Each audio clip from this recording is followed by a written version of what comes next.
history? The history of the Sila is quite old because it's performs a folk dance in the south of Thailand. Characteristic around that area of southern Thailand, which borders which gives rise to the fact that Sila and Penjab Sila probably mixed up. I was taught Sila, the folk dance, from a guy called Sila Part One, a Muslim guy in the south of Thailand, one of my numerous journeys out there. And it became evident to me that what contained in this folk dance were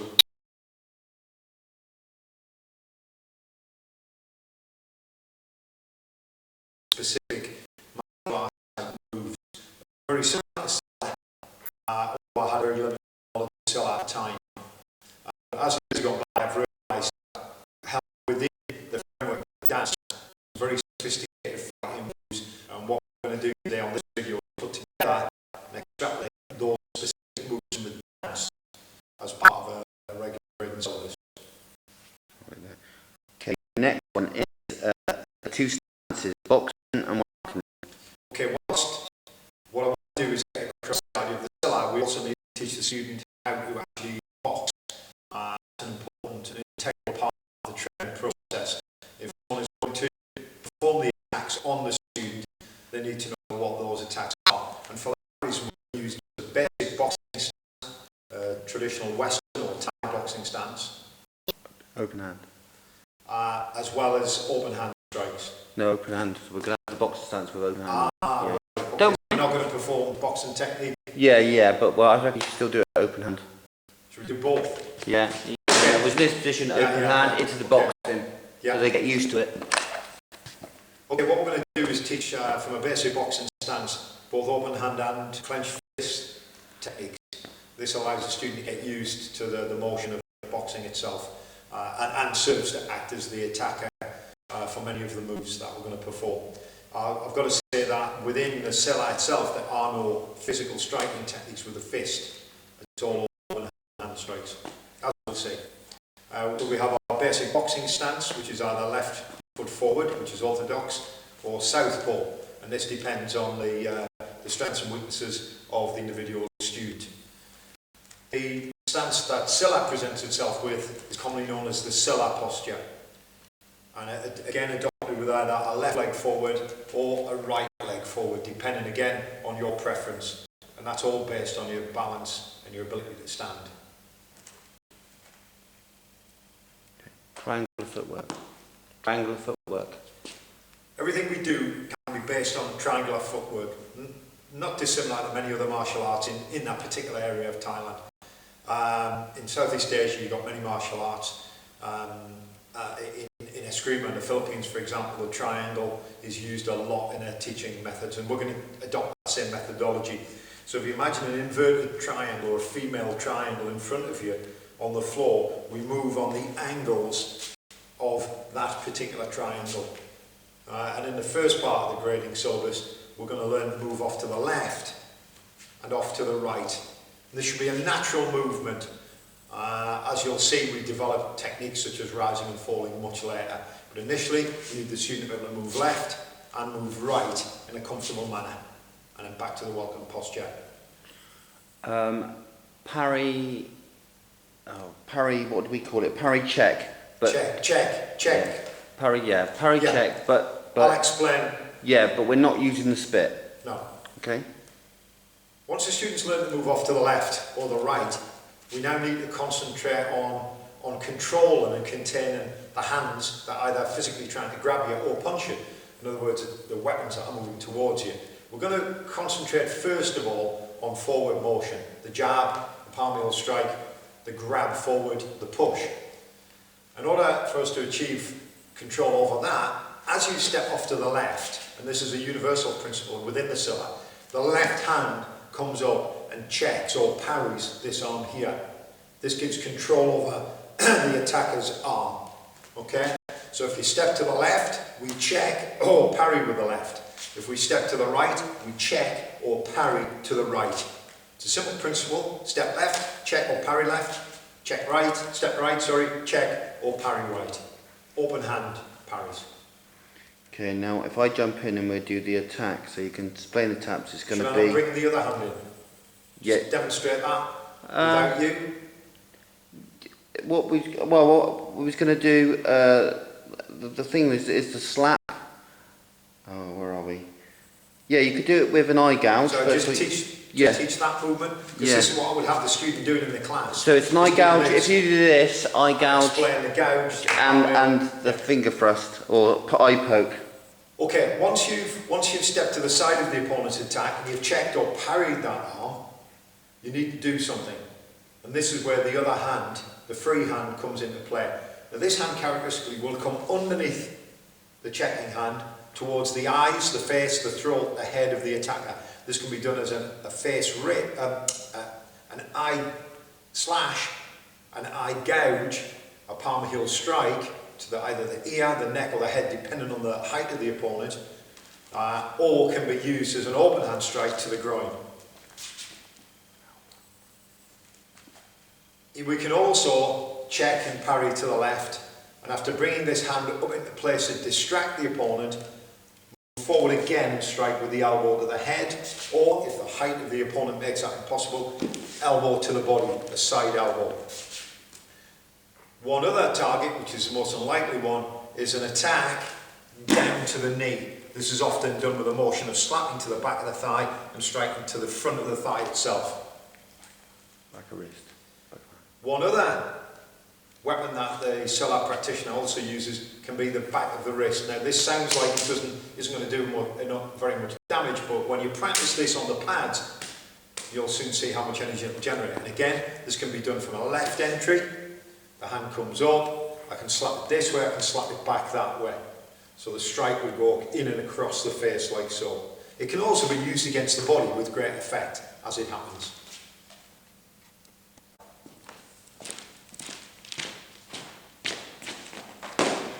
My beautiful assistant here will now demonstrate some of the techniques and we'll show you how this works. All attacks, for the purposes of instruction, are coming off the rear hand, or as we call it, the right cross. As you see, the attacker moves in and strike me here on the face, the chin, the jaw, this area. Always do these techniques within range. So at this point, my attacker Ash can actually hit me. Okay, there's no point in doing the technique from here because he can't hit me. So work within a realistic range. So as the attack comes in, I sidestep. So I move to the left, as we demonstrated earlier, and I check with the left arm. Okay, the right hand comes up very quickly underneath. Now this will attack the eyes with a raking motion across the eyes. It can be an eye gouge with the thumb into the eyeball itself. I can also strike this in with a palm heel to either the ear, the jaw, or if the guy's shorter, the carotid, or of course the jaw if the guy's shorter.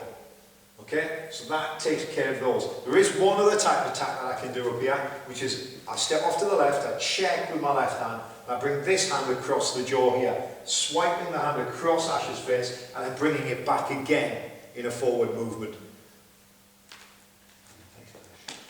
One other technique, as I sidestep here, I can push the opponent away like so. Thereby using the technique is simply a way of controlling a situation as opposed to doing any physical damage to the opponent. I can also give it a slap to the head and then a push. Again, this does less damage to the opponent as would a full-on strike, eye gouge or attack with a palm heel strike. One other weapon we have is the elbow. We step to the left and check with the left. As we come across here, we drive. Again, this is dependent on the height of the attack. In Ash's case, I probably wouldn't hit the head, but for purpose of demonstration, Ash is kindly bent down slightly, and I smash the elbow across the head. However, with an attack out of Ash's size, as I step left and check left, my hand brings across here as a distraction device. This will sometimes bring the guard of the attacker in and up to protect his head. I then drop to the body here with an elbow strike to the body, attacking the liver, which is a significantly painful area. One other area of the body I can attack, which seems less likely but nonetheless is effective, is to step left, check left. There's a distraction device to the head. I grab or slap the back of the thigh here and strike the front muscles of the quadricep like so. This usually does enough to disable someone and drop them to the ground, even those with conditioned thighs.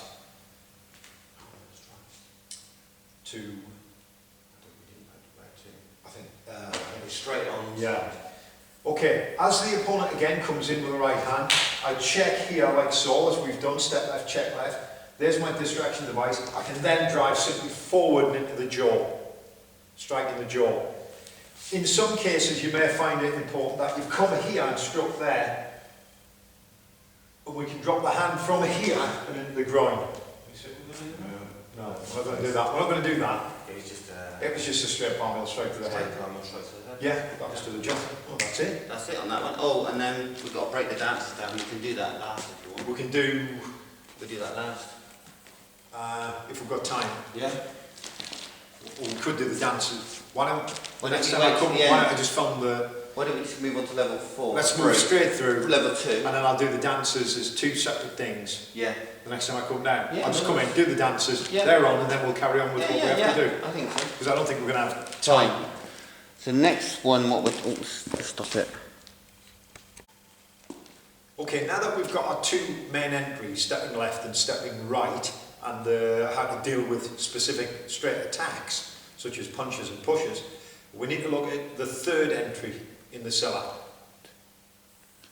And the third... You've never mentioned we're doing level 2 now. Oh yeah, sorry. Okay, let's start again. Okay. Okay, we're moving on now to level 2 of the cellar syllabus. We've looked in the first level at left and right entries. We now need to look at a forward moving entry known as the prow. It's called the prow because we're basically replicating the prow of a boat, the bows of a ship cutting through the water. This is good against hooks and is also good against any straight attacks, pushes, punches and grabs, as previously discussed. The prow simply drives forward down the centre line. Requires a lot more psychological balls, if you like, because you're driving in towards an attack, something that the attacker doesn't expect. It's very destructive and really does contain situations. And again, if your environment dictates that you can't move left or right because of crowds of people, or you're in an alleyway, then this is ideal for dealing with an attack full frontal. The prow is done simply from the welcoming position by stepping forward, placing the hands near the chest and driving in from this base position here and up towards the opponent's face. It serves two purposes: to distract and disorientate. And also, the blows swipe off either side of this wedge-like structure. Again, the triangle comes into play here. We have to look also at the energies now. Now at level 2, we need to discuss energies and what that means. In the Sila, I discovered that there were 4 main energies that the teacher would always talk about in the dance. I make reference to dance because that's what it is. In dancing, we rise, we fall, we spit and swallow. In level 2, we're going to concern ourselves with 2 of those, a rising and falling energy.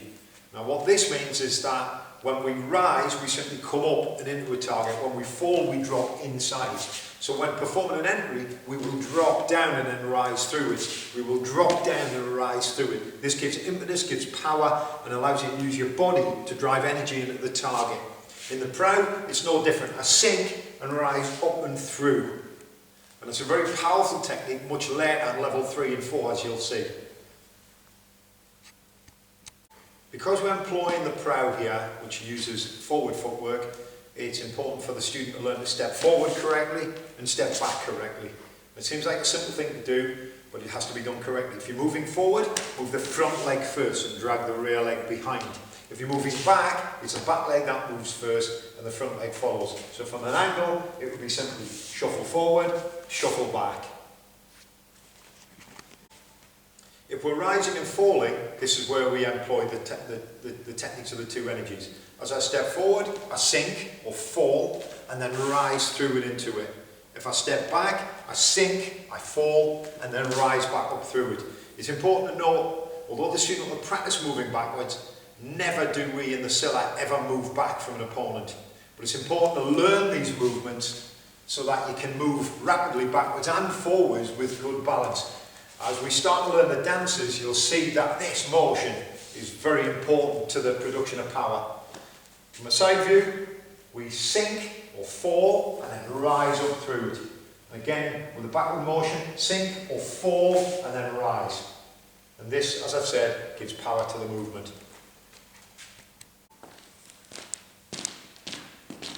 Again, with a beautiful Ash here, smiling at the camera. Ash is going to throw a jab, a short staccato punch towards my head, and I'm going to demonstrate how the plow is used against this type of technique. I step in as I sink and I rise inside of it. Now what we'll see is if Ash is coming directly for the target, I meet the technique on the inside and head towards the centre line of his body.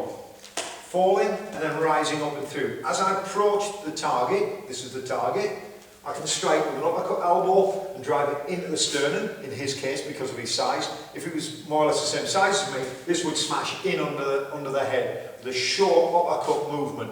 Okay, again, all the palms are kept open on this, like so. One other technique we can use, I crash in and head towards the target with either a left palm heel or a right palm heel strike, driving swiftly in. You'll notice that what I may do and take advantage of, as I move in, I may check this arm here. If I feel like that's moving towards me, I'll either check it on the arm itself or the hand or the shoulder, like so.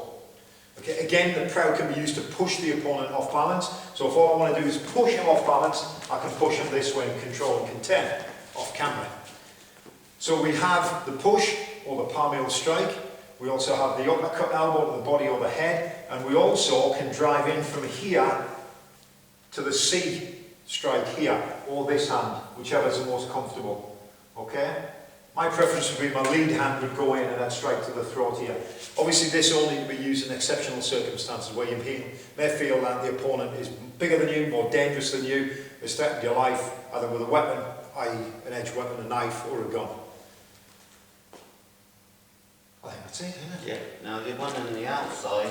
Oh, and then the outside, sorry, yeah. Hang on, let me have a look. The outside is groin slap, side elbows, and started to... And pull the arm down. Or head, it says, or head with arm pull down. Yeah. Yeah. Head or arm, the arm pull down. Yeah. So, okay. Right, now we'll look at the prow to the outside of the technique. So, Ash is going to kindly throw a right hand, a drive forward and into the target. And here we see the full effect of the prow working, driving the opponent off balance. From this position here, I can drop to the body and strike here with a side elbow. Okay, that's a liver shot, it would hit the liver, very, very painful. The other technique we can use is an arm pull down, whoop, and pull the head in with a side elbow. So again, using exactly the same elbow in a different situation. So we go in and forward, pull, and throw the elbow. One thing I failed to mention was as we drive in with a prow, we sink and rise. And you can see what this will do and push the opponent off balance. Finally, and one more strike for this particular level, is to drive forward and crash into here, striking the groin. I'll make use of the slap to the body, but we'll look at that later at level 3. And a strike to the groin here. It's pretty obvious from this groin strike here, there's many other techniques we can use to follow that up. And in the Sila, you would use and employ things like leg destruction techniques, forward slaps, movements here, and controls to the head here. Okay. There's this technique, Ash, which is something to bang, and then take it this way. Which is a sort of a lot, but not a lot. It's just a rotation, a wheel. Push to that, so if I come in this way So here, what if I do, sorry? Side push. Oh yeah, this push here. Again, when you're pushing someone, we make full use of this. Here's the falling motion, rise through, and this creates more power, because you're now using your legs and your body to drive the opponent back, not your arms. You never just use the arms to push. If you notice also is that you can use objects around you, as I forget, throw me into the wall. So Bounced him off a wall. So the environment really comes into it, it's quite key. If I've manoeuvred this opponent to the corner of a bar, for example, and I didn't want to physically do any damage to it myself because of cameras or whatever, I would drive here, sink, rise, and I'd push Ash against the corner of the bar. And that would do most of the damage for me, and would hopefully stop the guy getting any exacerbating the situation, essentially getting him more angry. Can we do it from the hook as well? And we can do the prow from the hook. We step in and crash forward, driving in like so. It doesn't take much imagination to see that the prow itself can be used as a striking motion to the throat or to the eyes, depending again on the height of the opponent. But because of the shape of the prow, it allows me to get inside of the hook.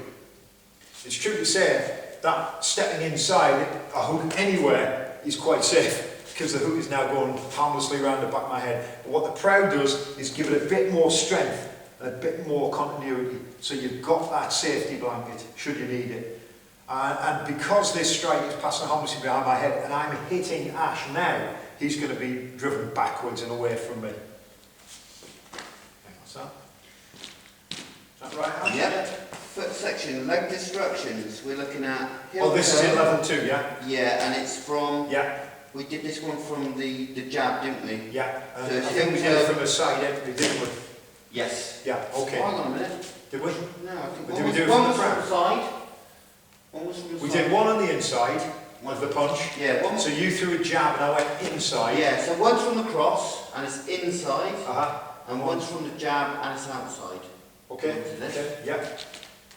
One's quickly. forward and angle. The other one's just angular on the outside. So left step and a right step.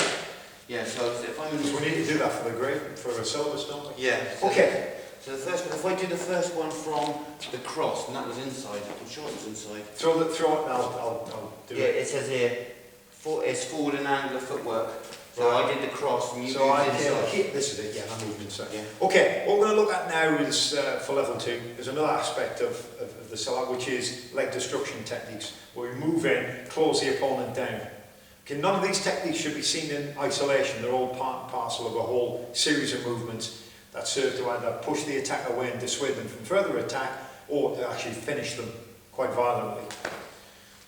So, Ash is going to start the demonstration with the right cross. I do a side entry, step to the left, check the left. There's my head distraction, eye gouge, strike, whatever it is I do from here. As I move in, and this is often done with a strike, as I step through, with a side elbow we've already used, I step through into the opponent's space, okay, whilst I'm hitting him. From here, you can see the heel, my heel, is sort of lined up with his heel. So we can see the heel is lined up with Ash's heel here. Now, from this position here, depending on the position of my leg, I can either push Ash back, like this, or I can use angular momentum, go heel, toe, and rotate and push him down on the ground. Okay, so the movement set as part of the dance will be seen like this. Okay, so we step through, heel, toe, and drop this down. This will make contact with either the back of the hamstring, the ligaments of the back of the patella, the knee, or it'll hit the calf itself. In any event, the knee is crashed down and we bounce the opponent's knee off this concrete surface here. So the ground, again, the environment is doing some of the damage. Now that's the inside. We also have the outside of the leg as well. So keep this basic, and I'm going to go to the outside now of this leg here. So as Ash throws his jab, I step off to my right and check right. There's the eye distraction, or the head thing. There's the elbow strike, which we looked at earlier. And you can see now the position of this foot. The heel, I'll just demonstrate this slowly. The heel lands, again, just opposite Ash's heel. From here, I do the twist again to get this angular movement and smash it into the calf of the opponent, dropping him down.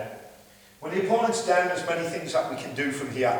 The pretty obvious thing is to stamp on the Achilles tendon and then move off. And this would be a commonly done thing. This doesn't come till level 4.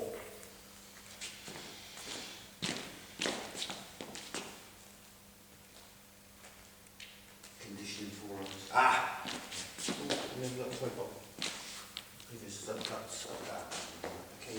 Okay, there's one technique we can use, and this is borrowed from many martial arts, Wing Chun, Karate. Many systems use conditioning as part of their tools, and the Sila, I think it's important. When we're using the prow, there's a lot of pressure on the forearms. So a great exercise for conditioning of forearms is a technique that I've stolen from traditional Karate, and it's been seen in Wing Chun, as Ash discussed. And it's this movement here. What we're doing here is also, we're building up a sensitivity. What we're trying to do is touch either this shoulder or this shoulder of the partner. Ash is trying to do the same thing. So as he comes in to get my shoulder, I deflect it by turning the palm. I'll try and reach for his and he controls mine. Now, whilst this is a useful sensitivity exercise and gets you used to reading the energy of the opponent, and whilst also quite competitive because we can try and touch each other's shoulders and he'll try and touch mine and I'll try and stop him. It works all of the muscles of the upper body, particularly the right arm, because I'm using my right arm. Okay? It's also allowed us to use the footwork in a way where we can rise, maybe and fall and push through. But it's also, while we're doing the exercise, we're also getting a secondary thing, which is the important thing, which is the conditioning of the forearm as it rubs up against his forearm.